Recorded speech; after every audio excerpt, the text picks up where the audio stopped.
Estallido inminente. La advertencia de María Corina que el poder no puede callar.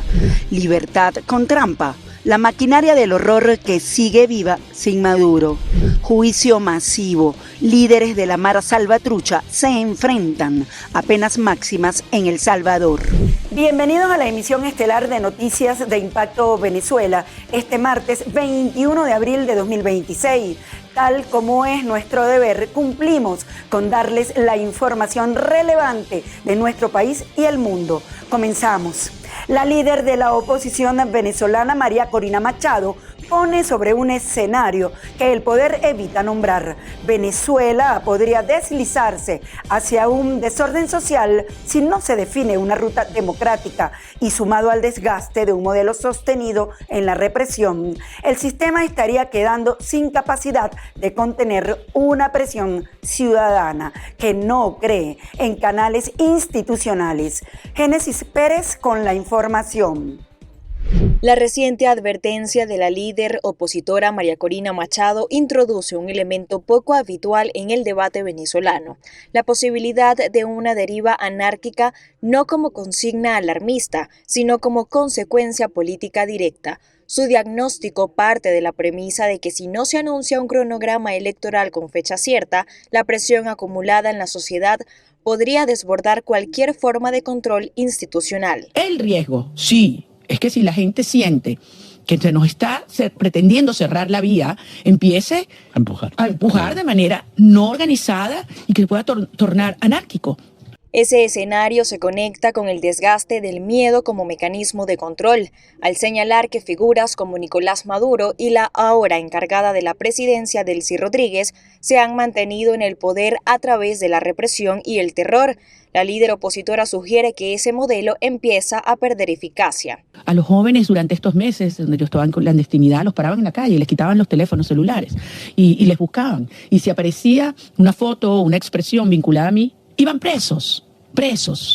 Entonces, el país se contuvo por terror. A partir de allí, el foco se traslada a la calle. Machado advierte que los venezolanos no aceptarán libertades a medias, lo que apunta a una presión social que ya no busca concesiones graduales, sino cambios concretos. En ausencia de mecanismos institucionales, esa energía puede traducirse en expresiones descoordinadas, espontáneas y difíciles de contener. De modo que un cronograma electoral con una fecha cierta es la garantía de la paz, de la estabilidad y de que la gente pueda asumir, está bien, va a durar un poco más porque entendemos que institucionalmente hay que fortalecer las organizaciones en Venezuela, hay que hacer un proceso electoral que sea impecable, hay que permitir que los venezolanos afuera puedan votar, pero eso sí, con fecha cierta, sin más engaños. El planteamiento se vuelve más delicado al incorporar que el dirigente chavista Mario Silva sorprendió al cuestionar públicamente versiones que señalan y acusan directamente a Machado, dejando en evidencia dudas e inconsistencias dentro de la narrativa afín al poder sobre la situación actual del país. ¿O es que vino María Corina o Mario Silva, vinieron montados en unos helicópteros y atacaron aquí? No, fue el imperialismo el que nos atacó. La Premio Nobel de la Paz reafirmó su intención de regresar a Venezuela, señalando que asume el compromiso de volver para canalizar la creciente angustia social y la urgencia de garantizar un proceso democrático básico, como la celebración de elecciones libres, en un contexto marcado por la presión ciudadana y la falta de salidas institucionales. Génesis Pérez para Impacto Venezuela. Con la respuesta a la pregunta del día de nuestra emisión matutina, medimos el pulso nacional. Vamos a leer sus comentarios. Delcy Rodríguez continúa limpiando espacios en instancias gubernamentales, según para dar mejoras al pueblo en diferentes ámbitos, entre estos el judicial. ¿Es una cacería de puestos o la cabida a la nueva justicia de Delcy? Jesús Medina nos dice, Delcy quiere eliminar el chavismo-madurismo, quiere el poder para seguir su juego. EMB, si vas a colocar a otros del mismo partido y que simpaticen con ella, no me gusta nada. Que no coloque a nadie y que se hagan nuevas elecciones inmediatamente. Freddy Argenis Parra Suárez. Ni lo uno ni lo otro. Y por último, Ramón Arias asegura: es llover sobre mojado. Delcy Rodríguez quiere controlar el Poder Judicial porque cree que se va a quedar en el poder. El chavismo presume miles de amnistías aprobadas, pero la libertad sigue llegando tarde e incompleta. Por una parte, los familiares de presos políticos esperan con angustia a las afueras de las cárceles. Por otra, los ya excarcelados que retoman la vida pública reciben advertencias desde el poder. Quique Frías nos amplía. La amnistía que el régimen chavista vende como gesto de reconciliación llega acompañada de una advertencia. Salir de la cárcel no significa quedar fuera del radar del poder. En espacios comunicacionales del régimen, voceros chavistas han vuelto a señalar a excarcelados que retoman actividades políticas, recordándoles que su libertad depende de cumplir condiciones que no siempre son claras. El mensaje es directo: pueden estar en la calle, pero no completamente libres. Pero tiene que ejercer el respeto en la manifestación de sus posiciones políticas. Convocar al odio, porque hay un estudioso alemán que establece 12 pasos para el genocidio y el odio es el vehículo que conduce inexorablemente a una guerra civil. Desde la Asamblea Nacional, el chavismo celebra que se han aprobado más de 11.000 solicitudes de amnistía y presenta la ley como una fórmula para pasar la página. Pero la otra cara sigue siendo que en las afueras de los centros de reclusión, familias esperan listas, traslados, boletas y excarcelaciones que no llegan, además de políticos que siguen en el exilio sin poder regresar a su país, como es el caso de la líder de la oposición y Premio Nobel de la Paz 2025, María Corina Machado. Y la señora Machado, yo la escuché diciendo hace 2 días, les ganamos por esta vía, por las elecciones, según ella, y les ganamos también en lo militar el 3 de enero. O sea, ella se adjudica el ataque contra Venezuela. Entonces, ¿cómo? Es que no veo ley en la Constitución, así como cuando dicen que van a privatizar toda PDVSA, van contra la Constitución. Entonces, ¿cómo esa gente puede hacer política si no cree en la Constitución? A la fecha, la organización no gubernamental Foro Penal registra 473 presos políticos, incluidos 43 extranjeros. De la lista, en las últimas horas ya no está Rafael Ramírez, exalcalde de Maracaibo, que se encontraba detenido arbitrariamente desde octubre de 2024. La amnistía puede ser un camino hacia la reconciliación solo si devuelve libertad plena, derechos políticos y garantías reales. Pero si se aplica tarde, con amenazas y con presos todavía esperando, deja de parecer una puerta de salida y empieza a verse como otra forma de control. Reportó para ustedes Quique Frías, Impacto Venezuela. Pero por otro lado, un nuevo informe de Amnistía Internacional advierte que persisten las mismas prácticas de violencia y represión que en la era Maduro. La maquinaria de control estatal en Venezuela sigue intacta. Además, la ONG lanza señales que aumenta la presión sobre Estados Unidos. Con el reporte, Juliana Palmar. Amnistía Internacional presentó este martes su informe anual sobre la situación de derechos humanos en Venezuela y Colombia, destacando que el sistema represivo venezolano sigue intacto para este 2026, a pesar de la detención de Nicolás Maduro el pasado 3 de enero. Natasha Rojas, directora adjunta de Amnistía Internacional para Venezuela, resaltó la persecución que son víctimas los defensores de derechos humanos en el país, siendo uno de los más peligrosos del continente para ejercer libertades civiles. Nava es un año donde se produce un patrón represivo con un aparato estatal y unas instituciones del Estado con un andamiaje jurídico que persigue. Y algo que vemos para el 2026 es que todo ese andamiaje jurídico sigue en pie. La ley contra el odio, la ley de fiscalización contra las ONGs están allí y se teme mucho como el uso de esas leyes. Esas leyes ni siquiera se contempla la posibilidad de derogarlas dentro de todo el andamiaje jurídico en Venezuela. Y ahora incluso tenemos altísimas preocupaciones sobre la ley de amnistía porque es una ley que lejos de generar esa libertad que tanto se buscaba para las personas detenidas por razones políticas, es una ley que se está aplicando de manera arbitraria y discrecional. La situación de Colombia no es muy distinta. Según el informe, en el vecino país se sigue registrando una grave emergencia humanitaria por el conflicto armado que impacta comunidades campesinas, indígenas y afrodescendientes en la región del Catatumbo, frontera con Venezuela. Asimismo, Camilo Vargas, director adjunto de Amnistía Internacional en Colombia, recordó los episodios de represión transnacional de las que son víctimas los activistas venezolanos en Bogotá. Las violaciones de derechos humanos que detectamos tanto en Venezuela como en Colombia, aunque son problemas de sus países, originados de sus contextos particulares, no son problemas que se detienen en la frontera. La frontera entre Colombia y Venezuela muchas veces es imaginaria. Y los problemas de ambos países cruzan fácilmente al otro lado de la frontera. Cosas como de las que hablábamos antes, como las violencias basadas en género contra buena parte de la población migrante, la explotación de niños y niñas afecta a mucha de la población migrante en Colombia, así como afecta a la población colombiana, y eso nos lleva a temer que las prácticas de represión que existen en Venezuela también se pueden exportar fácilmente a cualquier otra parte. Por su parte, Valentina Ballestas, directora de Investigaciones para las Américas de Amnistía Internacional, manifestó su preocupación por los cierres de espacios cívicos para la defensa de derechos, la implementación de leyes restrictivas y la represión en países como Nicaragua, Salvador, Venezuela y Colombia. El uso de la fuerza letal en operativos. Esto también ha caracterizado a la región desde hace muchos años, pero esta vez vemos y nos preocupa cómo se está afianzando el uso de la fuerza letal, intencionalmente letal. Por ejemplo, tenemos un ejemplo muy reconocido mediáticamente, que son las más de 150 ejecuciones extrajudiciales perpetradas por Estados Unidos en el Caribe y en el Pacífico.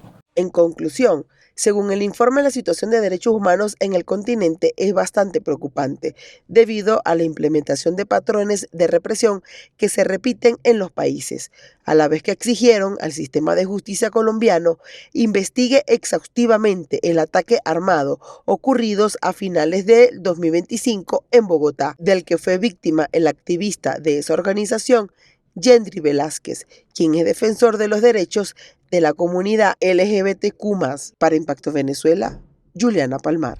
En medio de un escenario internacional cargado de tensiones, el presidente de Estados Unidos, Donald Trump, vuelve a encender la polémica. Se mide con conflictos históricos, presume fuerza en Venezuela, presiona a Cuba y juega en varios frentes de guerra al mismo tiempo. Continuamos con María José Prado. Venezuela se cuela en el discurso global y esta vez como símbolo de poder militar, en medio de un contexto internacional marcado por conflictos activos y negociaciones frágiles. El presidente de Estados Unidos, Donald Trump, lanzó una afirmación que no pasó desapercibida. Aseguró que bajo su mando habría ganado guerras históricas en tiempo récord y puso al territorio bolivariano como ejemplo. Yo habría ganado Vietnam muy rápidamente. Si yo fuera presidente, habría ganado Irak en el mismo tiempo que ganamos esencialmente. Deberíamos haberlo dicho. Dirían, deberíamos haberlo hecho mejor. Miren Venezuela, la tomé en 45 minutos. Fue básicamente 45 minutos. Y por cierto, un país militarmente muy fuerte y la tomamos en un día. Pero seamos amables. Pero básicamente la tomamos en 45 minutos. La comparación no es menor. Trump repasó conflictos como Vietnam, Irak o las guerras mundiales para contrastarlos con su visión de liderazgo, asegurando que su gestión habría reducido drásticamente su duración. Pero su referencia a Venezuela, hablando de una operación de menos de una hora, eleva el tono en medio de una narrativa de fuerza que ahora se proyecta más allá de la región. Y mientras Venezuela aparece como vitrina de poder, Cuba se convierte en el siguiente objetivo político. De acuerdo con las revelaciones del medio USA Today, Washington habría enviado un mensaje directo a La Habana, 2 semanas de plazo para liberar presos políticos como Luis Manuel Otero Alcántara y Michael Osorbo. La solicitud habría ocurrido en una reunión confidencial en la isla, la primera de este tipo en casi una década. Trump incluso adelantó lo que según él sería inminente, un cambio en Cuba tras más de 70 años. Cuban officials have in fact recently held. Funcionarios cubanos han mantenido recientemente conversaciones con representantes del gobierno de los Estados Unidos, con el fin de buscar, mediante el diálogo, posibles soluciones a las diferencias bilaterales entre nuestras dos naciones. Las reacciones no se han hecho esperar. Desde Nicaragua, el presidente Daniel Ortega arremetió directamente contra el mandatario estadounidense. Y que de esa manera el presidente de los Estados Unidos, que dice que él es un hombre de paz, hasta el premio Nobel de la Paz lo estuvo peleando. No se lo dieron, sí. No se lo dieron el premio Nobel de la Paz. Y ya es un problema, diríamos, de desquiciamiento mental.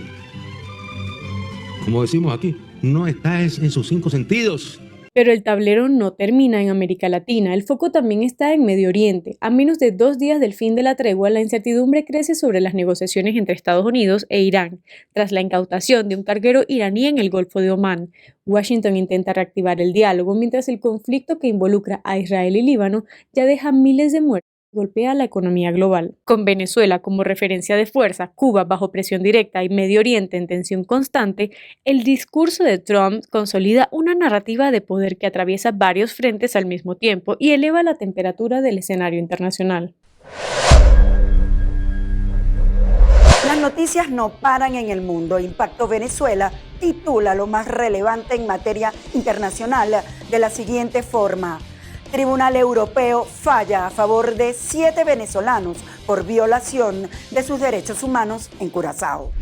El organismo dictaminó este 21 de abril que Países Bajos violó derechos de 7 venezolanos interceptados y detenidos en Curazao en 2019. Los magistrados concluyeron que se infringieron los artículos 4 y 5 de la Convención Europea al negarles asesoría legal durante la primera semana de detención. Además, se violó el artículo 3 sobre prohibición de tortura y tratos degradantes en el caso de 4 de ellos, quienes fueron heridos por pelotas de goma durante un traslado penitenciario. Los 7 venezolanos, nacidos entre 1974 y 2002, fueron detenidos al intentar entrar en Curazao y posteriormente recluidos en centros de internamiento y prisiones ordinarias. El Tribunal Europeo de Derechos Humanos ordenó a Países Bajos pagar 5.000 euros a 4 demandantes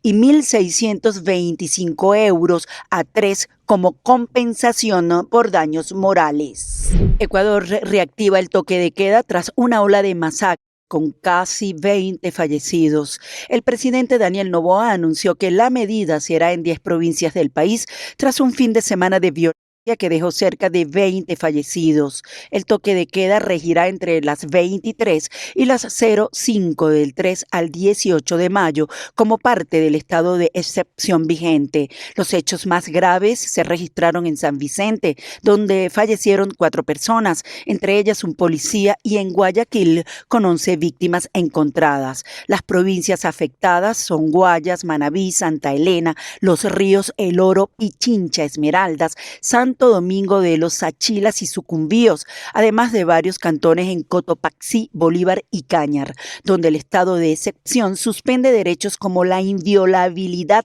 del domicilio y la correspondencia, permitiendo a policías y fuerzas armadas interceptar comunicaciones e ingresar a inmuebles sin orden judicial.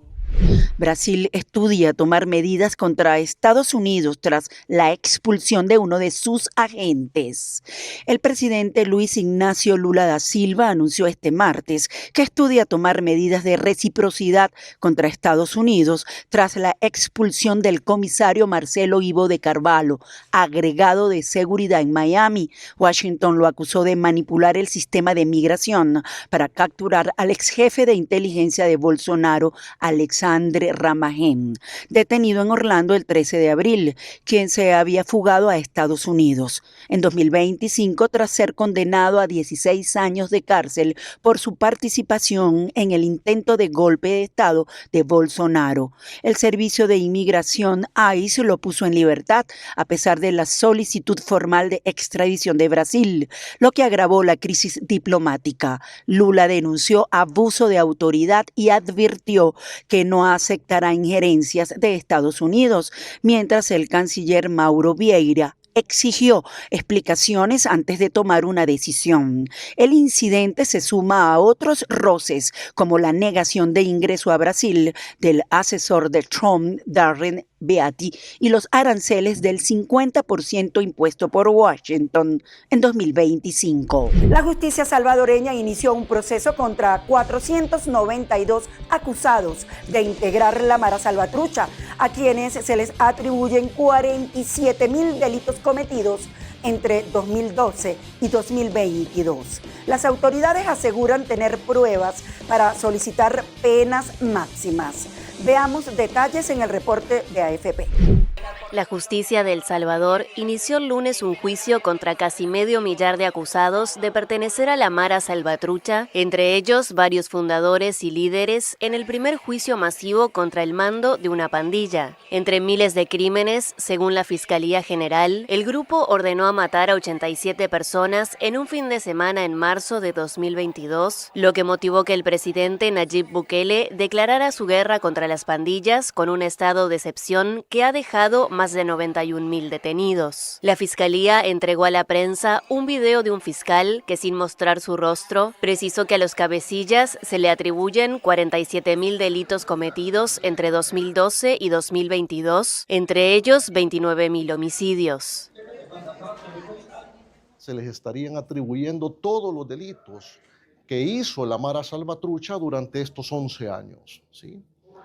Es por eso que nosotros estamos utilizando la teoría de la autoría mediata en los aparatos organizados de poder, es que estaríamos atribuyéndole todo este cúmulo de delitos a este corporativo criminal, porque fueron ellos los que dieron las órdenes para poder cometer todos estos delitos que la pandilla hizo durante todo este tiempo.